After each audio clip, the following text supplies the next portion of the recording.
नरेंद्र मोदी जी भैंसे गिनते हैं, एक भैंस कांग्रेस ले जाएगी, एक भैंस फलाना ले जाएगा। अरे भैया, अपनी भैंस को अपने पास रखो, हम नहीं लेने वाले आपकी भैंस, चिंता मत कीजिए, आपकी भैंस को ससम्मान हम लोग वापस करेंगे, चिंता मत कीजिए। हां, हमारा फोकस जो है आज की डेट में 2 गधों पर है। हम बहुत साफ सी बात कर रहे हैं। नमस्कार साथियों, मैं आपका दोस्त अशफाक अहमद और आप देख रहे हैं देशभक्त चैनल। अभी जो माहौल है देश में, चुनाव जो हो रहे हैं, तो इसमें क्या दिखता है आपको?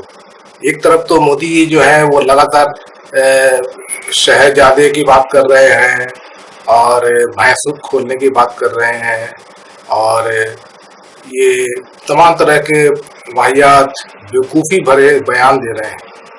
दूसरी तरफ राहुल गांधी और विपक्ष के नेता वो एकदम मुद्दे पर टिके हुए हैं और देश में जबरदस्त जो मुद्दा है बेरोजगारी का सबसे ज्यादा, तो वो नौकरी की बात कर रहे हैं, रोजगार देने की बात कर रहे हैं, लोगों को सशक्त करने के लिए उनके अकाउंट में पैसे देने की बात कर रहे हैं, महंगाई को काबू में करने की बात कर रहे हैं। क्योंकि महंगाई जो है मोदी जी ने ऐसा कर दिया है कि लोगों का जीना दुभर हो गया। तो इस पूरे माहौल में जो एकदम साफ बात दिखती है कि मोदी जी कहीं नहीं है, इस चुनाव में कहीं भी नहीं है, भाजपा कहीं भी नहीं है और उसके नतीजे जो है वो 2 चरण में दिख गए और आगे भी आपको दिखेंगे।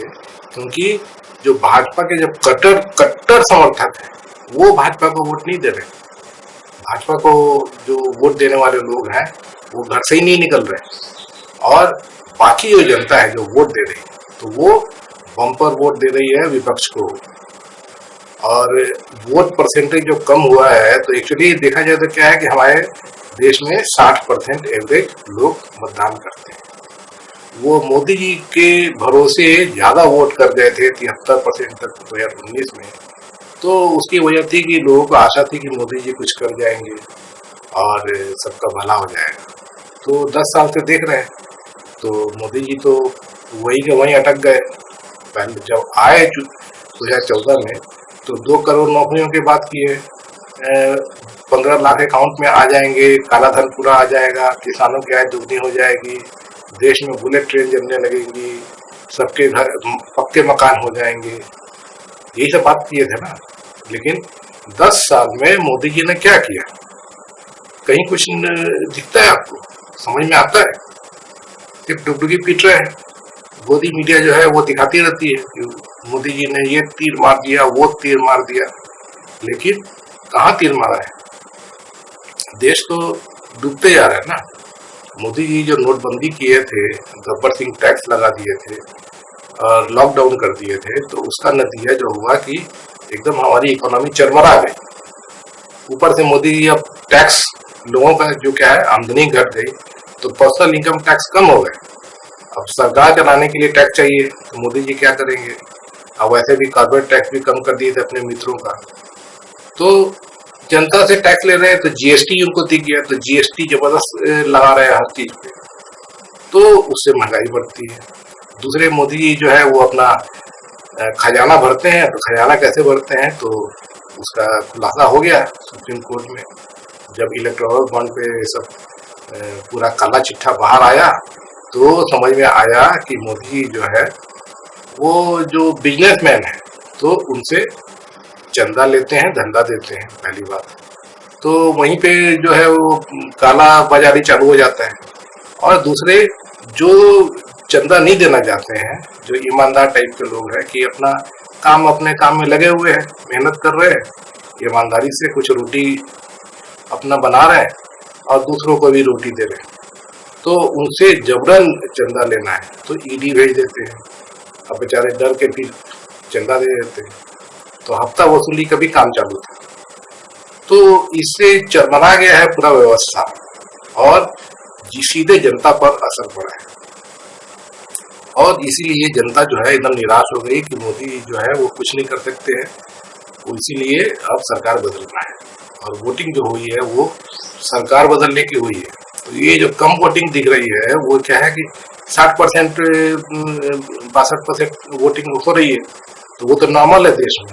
और वो जो नॉर्मल है तो उसमें सरकार बदलने के लिए वोटिंग हो रही है। और जो पूरा जो हिसाब दिखता है कि विपक्ष बहुत मजबूत स्थिति में है, क्योंकि विपक्ष जो है वो सही बात कर रहा है, रोजगार की बात कर रहा है, महंगाई कम करने की बात कर रहा है, लोगों को हिस्सेदारी जो है, क्योंकि जो पिछड़ी जातियों में बहुत सारी जातियां पिछड़े रह गई, उनको कोई लाभ नहीं मिला, जो ओबीसी कोटा जो चालू हुआ, तो उनके लिए बात कर रही है। और महिलाओं को सशक्त करने के लिए जो वो गरीब घर की महिलाएं हैं तो उनके अकाउंट में 1 लाख रुपए देने की बात कर रहे हैं। जो बेरोजगार है तो उनको 1 लाख रुपया, मतलब जो अप्रेंटिसशिप करेंगे तो 1 लाख रुपया सालाना उनको मिलेगा वहाँ पे, तो बेरोजगारों को भी मदद मिलेगा, उनके परिवार को भी मदद मिलेगा। तो ये सब बात कर रहे हैं विपक्ष। तो ये जनता जो है वो इतनी बेवकूफ भी नहीं है। जनता क्या है कि क्या होता है कि मोदी जी जब आए थे तो उसके पहले यूपीए की सरकार थी कांग्रेस की, तो उन्होंने बहुत काम किए थे और अच्छे काम किए। तो right to information, right to education, right to food, land reform, बड़े बड़े बड़े काम किए थे और जनता के भले के लिए किए, और तरक्की भी हुई थी। 10 साल में अच्छी तरक्की हुई। तो मोदी जी जब आए तो मोदी जी को विरासत में ये सब चीजें मिली थी। तो मोदी जी जो दिखाते थे कि वो आईएनएस बड़ा सा कोई पनडुब्बी बन रही है, तो वो मैं बनाया हूँ, अभी रॉकेट लॉन्च हुआ, तो मिसाइल लॉन्च हो रहा है, तो चंद्रयान बन रहा है, तो मैं कर रहा हूँ। तो ये सब तो पहले से जो किया हुआ काम उसी पे आगे बढ़ रहा है ना काम। तो इसमें मोदी जी थोड़ी कुछ किए हुए हैं, बल्कि मोदी जी जो है वो देखिए एजुकेशन, शिक्षा जो होता है बहुत जरूरी होता है, उस पर एक तो बजट कम किए है और दूसरे बजट का उपयोग भी नहीं होता है। वही जो हेल्थ का है, तो आज सरकारी अस्पतालों की हालत खराब हो रही है, क्योंकि मोदी जी जो है बजट कम कर रहे हैं, अस्पतालों को पैसे कम मिल रहे हैं।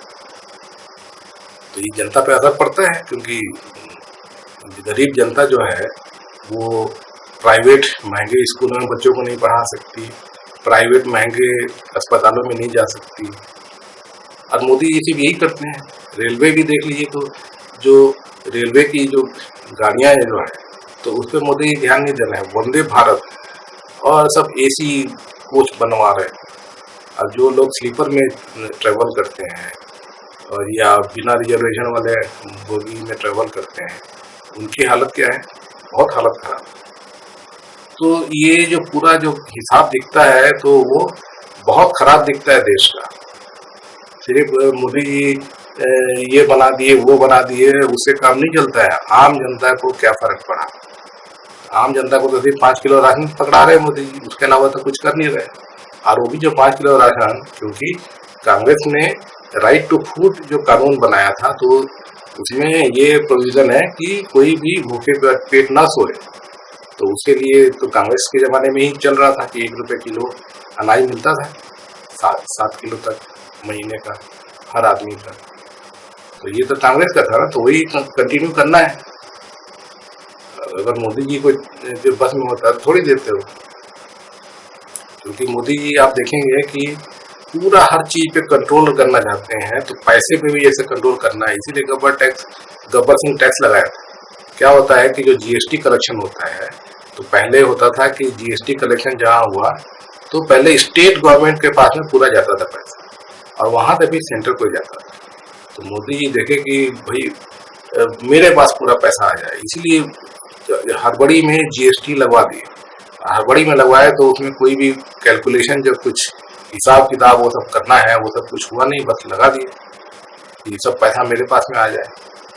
उसी तरीके से अब सरकार चलाना है तो टैक्स, पर्सनल इनकम टैक्स घट गए तो जीएसटी लगा दो। तो हर चीज पे जीएसटी मोदी जी ने लगा दिया, और ज्यादा लगा दिया। पेट्रोल पे कांग्रेस जो 3.25 रुपये पर लीटर लगाती थी टैक्स, तो मोदी जी 33 रुपये से ज्यादा का टैक्स लगाते हैं ना। सिलेंडर इतना महंगा क्यों है? क्योंकि टैक्स बहुत ज्यादा है, हर चीज पे टैक्स एकदम लाद दिया है, और वो भी कम नहीं, बढ़ते भी जा रहे हैं। तो हर चीज महंगा होते जा रहा है। अब मुझे याद है कि जो थर्ड पार्टी इंश्योरेंस होता है कार का, तो पहले मैं 1000 रुपये से कम में मेरा हो जाता था थर्ड पार्टी।